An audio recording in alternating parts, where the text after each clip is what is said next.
په جلال آباد ښار کې د خصوصي سکتور ډاکټرانو اتحادیه وایي کاربندیز دوام لري او په خبره یې که حکومت د امنیت او هدفي وژنو د مخنیوي په تړاو غږ وانوري نو دولتي روغتونونه به هم د اعتراض په ډول د ناروغانو د ورتګ په مخ وتړي. دوی د ډاکټر نوروز شینواري د قاتلانو نیول او محاکمه کول غواړي او هم له حکومت وغوښتل چې د غیر راجستر شوي سیم کارتونه چې دوی ته پرې ګواښونه کیږي بند کړي. د ټولو بېګناه وژل شوو وګړو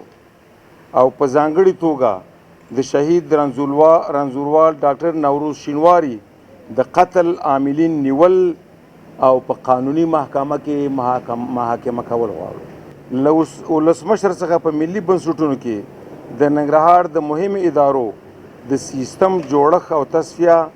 د غیر راجستر شوو سیم کارتونو عاجل بندېدل او په دولتي چوکاټ کې ظرفیت لوړونه غواړو. تر اوس مهاله پورې عاجل خدمات جاري وو او که دا غوښتنې مو ړوند او کوڼ حکومت چې که غوږونه لري او سترګې لري او ضمیر او وجدان لري ژر تر ژره اقدامات وکړي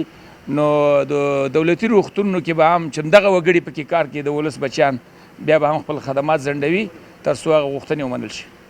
په ننګرهار کې د روغتیايي سکتور په وړاندې له مودې راهیسې د ترور هدفي وژنو بم ایښودنو او باج اخیستنو په تړاو لنډمهاله کاربندیزونه کنفرانسونه غونډې کړي خو د ډاکټرانو په وینا چې تر دا مهاله له حکومتي چارواکو قانع کوونکی ځواب نه دی ترلاسه کړی.